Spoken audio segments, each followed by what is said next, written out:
Breaking news రక్షణ రంగంలో DRDO సరికొత్త చరిత్ర సృష్టించింది. వరుసగా 3 కీలక క్షిపణి పరీక్షలను విజయవంతంగా పూర్తి చేసింది. శత్రు దేశాల బాలిస్టిక్ క్షిపణులను గాల్లోనే చిత్తు చేయగల మల్టీ లేయర్డ్ డిఫెన్స్ సిస్టమ్ విజయవంతంగా ప్రయోగించింది. ప్రయోగం సక్సెస్ కావడంతో ప్రపంచ దేశాల సరసన భారత్ నిలబడింది. అత్యాధునిక బాలిస్టిక్ మిసైల్స్ డిఫెన్స్ సామర్థ్యం ఉన్న మేటి దేశాల జాబితాలోకి భారత్ చేరింది. జూన్ 10-11 తేదీల్లో అత్యంత రహస్యంగా విజయవంతంగా డిఫెన్స్ పరీక్షలు నిర్వహించారు.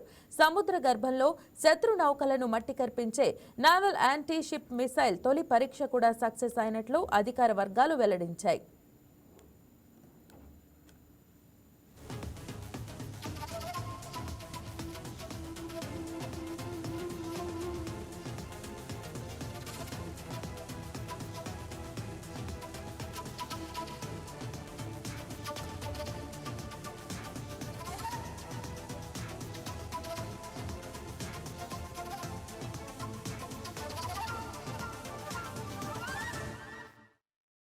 దేశ రక్షణలో భారత్ మరో కీలక మైలురాయిని చేరుకుంది. శత్రు దేశాల నుంచి ఎదురయ్యే విభిన్న ముప్పులను ఎదుర్కొనేలా మన రక్షణ సామర్థ్యాలను మరింత బలోపేతం చేసుకుంది. Ballistic missile defence, anti ship వార్ఫేర్లో కొత్త టెక్నాలజీని డిఆర్డీఓ విజయవంతంగా పరీక్షించింది. దీంతో దీర్ఘశ్రేణి బాలిస్టిక్ క్షిపణుల దాడులను తిప్పికొట్టే సామర్థ్యం భారత్కు లభించినట్లయింది. ఈ విషయాన్ని కేంద్ర రక్షణ మంత్రి రాజ్నాథ్ సింగ్ ఎక్స్లో వెల్లడిస్తూ ప్రయోగానికి సంబంధించిన ఫోటోలను షేర్ చేశారు. దీర్ఘ శ్రేణి ఖండాంతర క్షిపణుల ఆటగట్టించే మల్టీలేయర్ బాలిస్టిక్ మిసైల్ డిఫెన్స్ వ్యవస్థను డిఆర్డీఓ ఇటీవల విజయవంతంగా పరీక్షించింది. జూన్ 10-11 తేదీల్లో వరుసగా 3 ఫ్లైట్ టెస్టులు నిర్వహించింది. ఇందులో ఇంటర్సెప్టర్లు విజయవంతంగా తమ లక్ష్యాలను ఛేదించి బీఎండీ సామర్థ్యాన్ని నిరూపించాయి. ఖండాంతర క్షిపణి ముప్పును ఎదుర్కొనేలా అధునాతన సాంకేతికతతో ఈ డిఫెన్స్ వ్యవస్థను డిఆర్డీఓ రూపొందించింది.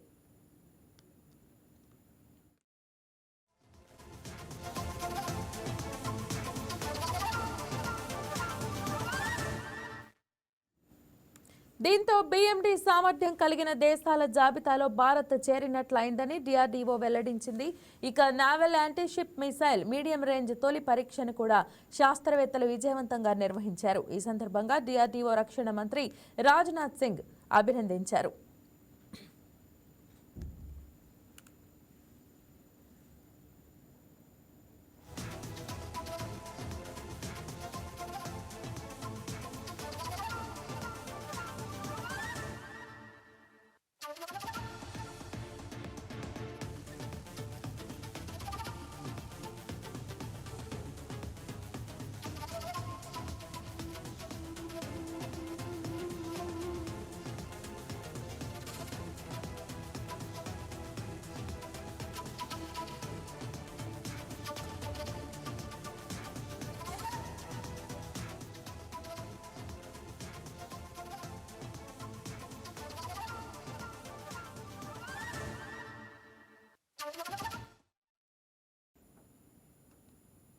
దుండిగల్ ఎయిర్ ఫోర్స్ అకాడమీలో కంబైన్డ్ గ్రాడ్యుయేషన్ పెరేడ్ నిర్వహించారు.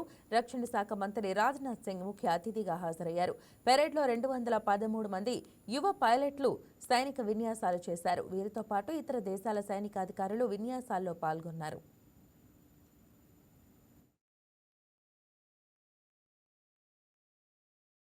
यहाँ मौजूद अन्य सारे ऑफिशियल्स, जो वेटरन्स, मीडिया के मित्रों, देवियों और सज्जनों, आज इंडियन एयरफोर्स एकेडमी के कंबाइंड ग्रेजुएशन परेड में आप सभी के बीच आकर मैं स्वयं को गौरवान्वित महसूस कर रहा हूं। सबसे पहले मैं आप सभी को आपकी ट्रेनिंग सफलतापूर्वक पूरी करने पर हार्दिक बधाई देता हूं।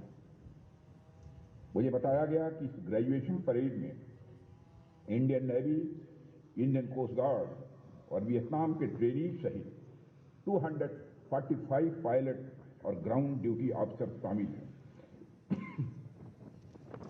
फाइटर पायलट से लेकर helicopter pilots, navigation branch, transport administration, logistics, accounts, education, metrology, weapon system और एयरफोर्स ट्रैफिक कंट्रोल ब्रांच की यह डाइवर्सिटी अपने आप में ज्वाइंटनेस के प्रति हमारी कमिटमेंट को भी रिफ्लेक्ट कर रही है। मैं इंडियन एयरफोर्स समेत Indian Navy, Indian Coast Guard और वियतनाम के ट्रेनीज को भी विशेष बधाई देता हूं, जिन्होंने आज कोवेटेड विंग्स अर्जित की है। साथ ही मैं सभी अवार्डीज को भी उनकी असाधारण उपलब्धियों के लिए अपनी हार्दिक शुभकामनाएं देता हूं। साथियों, आज जब आपकी कैडेट लाइफ की जर्नी समाप्त हो रही है, तो मुझे लगता है कि आप सेटिस्फैक्शन और एक्साइटमेंट का एक मिला जुला भाव महसूस कर रहे होंगे। लेकिन याद रखिए, आपकी यात्रा भी प्रारंभ ही हुई है और आप एक ऐसी सर्विस का हिस्सा बनने जा रहे हैं जिसने देश की हर पुकार पर अपना बेस्ट दिया है। एक ऐसी सर्विस जिसने 1947-48 में श्रीनगर एयरलिफ्ट से